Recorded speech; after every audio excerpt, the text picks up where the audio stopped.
All right, welcome back. Welcome back. Today is day 11. We're exploring new perspectives. Exploring new perspectives on day 11. Our quote for today is from Mr. Zuckerberg himself. The biggest risk is not taking any risk. In a world that is changing quickly, the only strategy that is guaranteed to fail is not taking risk. I can't say that I don't agree with that. I think to those who are willing to take risks, there are great rewards. Certainly, we have a lot of folks that are risk adverse, folks that are very tightly wound and don't necessarily want to put themselves out there. But I really think you get the bigger rewards by taking the bigger risks. And of course, you're going to fail, you're going to fail, you're going to fail, but ultimately you will succeed. In day 11, we're going to talk about expanding your horizons and embracing fresh perspectives, new perspectives, and dare I say, different perspectives, things that are going to challenge the way that you think. They're not necessarily going to in line with your current belief system. And it doesn't mean they're bad. It just means they're different. It's you. You have to take on the ownership of deciphering and discerning to determine what could work for you and what couldn't. But at least be open. So what are we going to do today? Our mission is to foster a mindset of openness and curiosity. That's really the key. Curiosity by seeking out new viewpoints. I'll tell you what I tell kids that I mentor and what I've told my own kids. You don't know what you don't know. And many people think, well, that's okay. It's really not. You don't know what you don't know. Sometimes what you don't know could hurt you or could not be a benefit to you. By having access to more information, living in an information and technology age, you should really be aware of most things, particularly those things that are going to impact you.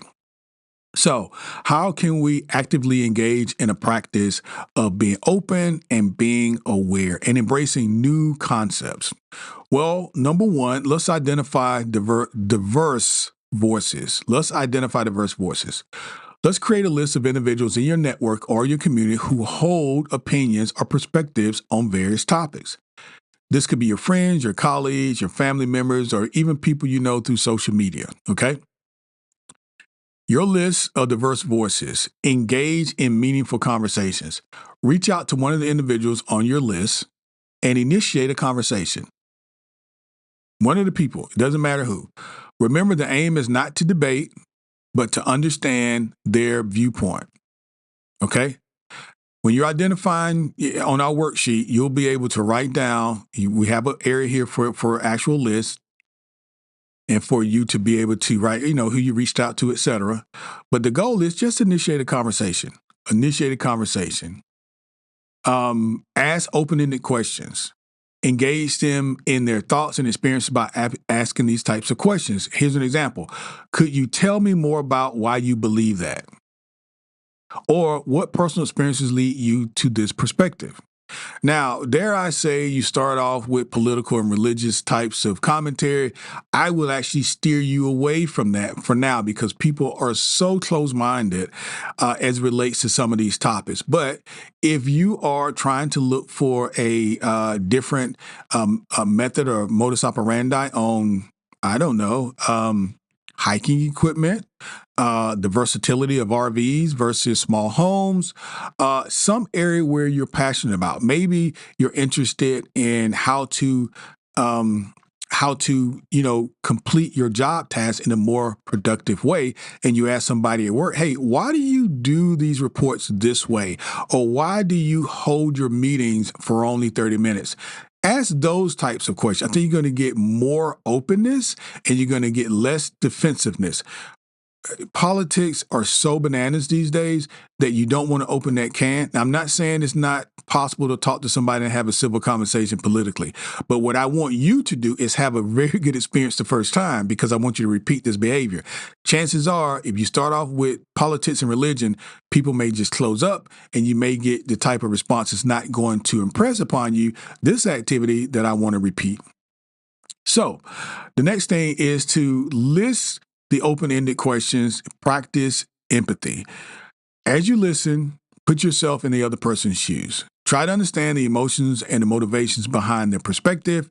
This exercise isn't about changing your beliefs, but about broadening your understanding of the other, of what the other person's perspective may be.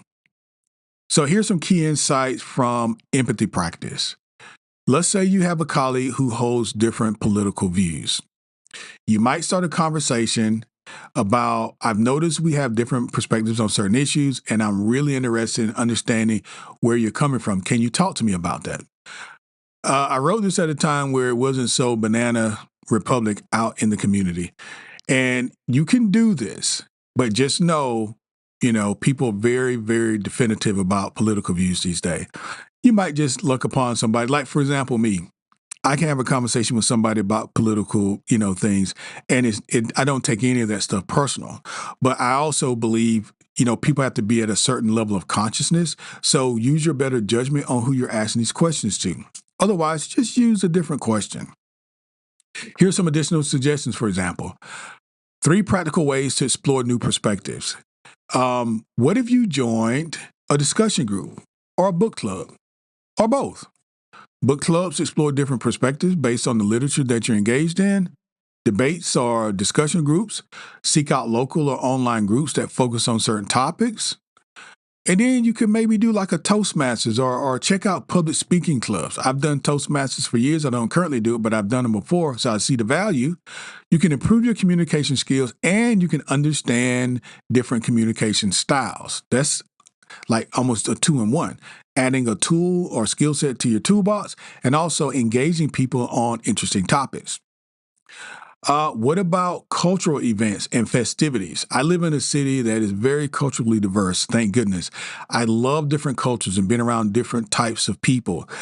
Nothing is better for me than being able to know and learn about different people, because my wife and I love to travel.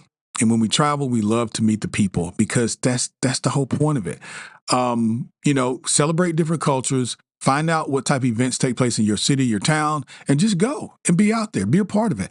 Ask that culture, those people, different questions. Hey, tell me a little bit about yourself, about your culture. I'm very interested. Where did your language originate from? Where are you from? These sorts of things.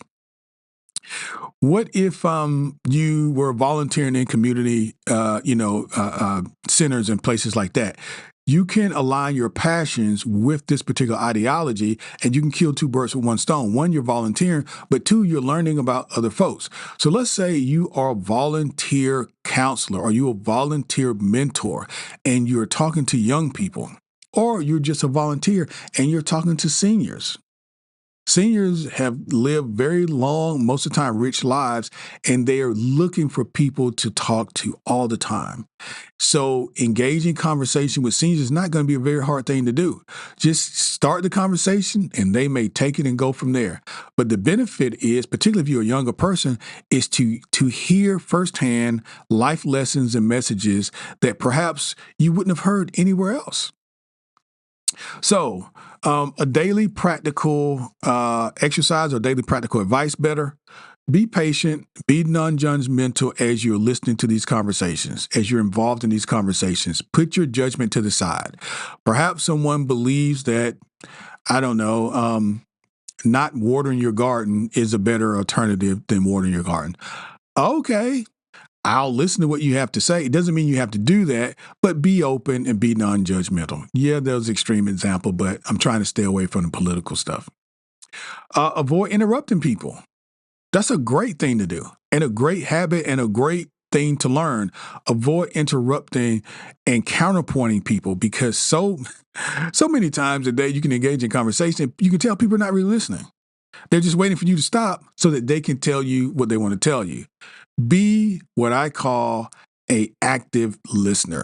And I think one of the things we'll do, we had a very good podcast some time ago about active listening and that skill set. Maybe I'll attach it here in the comments so that you're able to listen to that podcast. But being an active listener is a very, very honorable skill set to have.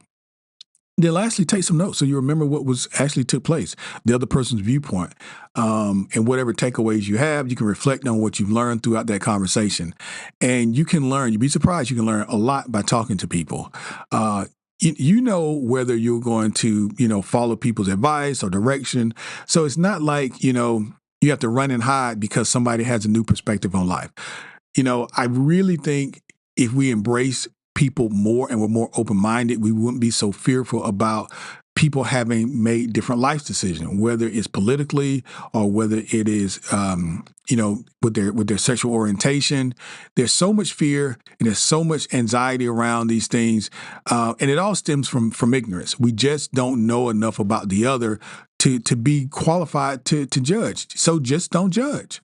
Allow people the freedom to be whoever they are. As long as you're not hurting someone, you're free to do whatever it is that you think you want to do.